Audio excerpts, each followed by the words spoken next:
ముందుగా ATV news కు స్వాగతం. భద్రాద్రి కొత్తగూడెం జిల్లా భద్రాచలంలో ఎమ్మెల్సీ అద్దంకి దయాకర్ భద్రాచలం పర్యటనలో భాగంగా కేకే ఫంక్షన్ హాల్ నందు ఏర్పాటు చేసినటువంటి సమావేశంలో మాట్లాడుతూ విలీన గ్రామ పంచాయతీల సమస్యల పట్ల స్పందించారు.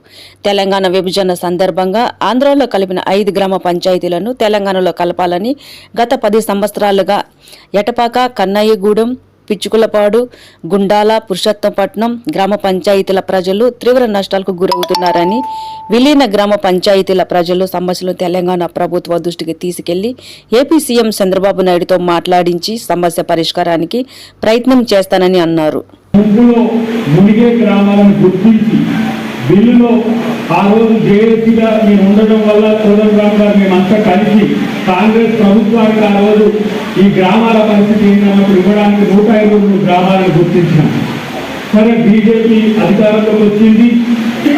వెంకయ్య నాయుడు గారు ఆంధ్రప్రదేశ్లో ఆ 7 మండలాలను ఒక ఆర్డినెన్స్ ద్వారా తీసుకుపోయిన పరిస్థితి ఉన్నది.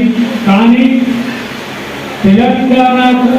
తెలంగాణలో నుంచి అంటే భద్రాచలం నుంచి పర్ణశాల పోవాలన్నా కూడా మనం ట్యాక్సులు కట్టాల్సిన పరిస్థితి వస్తుంది. దీని గురించి ఆలోచించమని పెద్దలు అన్నందుకు ఆ విషయాన్ని నేను ముఖ్యమంత్రి గారి దృష్టికి తీసుకుపోతూనే ఆ రాష్ట్ర ముఖ్యమంత్రి గారు కూడా నేను విజ్ఞప్తి చేస్తున్నా చంద్రబాబు నాయుడు గారికి. మరి మేము మహాభారతంలో ధర్మరాజు దాకా డిమాండ్ చేసినట్టు చేస్తలేము. ధర్మమైన 5 గ్రామాలను మాకు ఇవ్వండి అని చెప్పేసి విజ్ఞప్తి చేస్తున్నాం. ఒక సగటు దళితులుగా, బీసీలుగా. ఎందుకంటే ఆ 5 గ్రామాలు వస్తే రాముని మాన్యమే కాదు, మాకు కూడా కొంత వెసులుబాటు అయిందని చెప్పి ఈరోజు అడుగుతున్నారు. అది న్యాయమైన కోరిక భద్రాచలం ప్రజలు అడుగుతున్నారు. ఎందుకంటే భద్రాచలం చుట్టూ కంచె వేసి భద్రాచలం కాకుండా చేయడం అనేది మంచిది కాదనేది వాళ్ళు అభిప్రాయపడుతున్నారు. కాబట్టి మీ గొంతుగా నేను మా ముఖ్యమంత్రి గారికి, మన ముఖ్యమంత్రి గారికి, చంద్రబాబు నాయుడు గారికి కూడా ఈ విషయాన్ని చేరవేస్తా అని చెప్పి సభాముఖంగా మీ అందరూ తెలియజేస్తున్నారు. ఎవరైతే ఈరోజు ముంపుకు గురవుతున్న గ్రామాలు ఉన్నాయో ఆ గ్రామాలకు సంబంధించిన R&R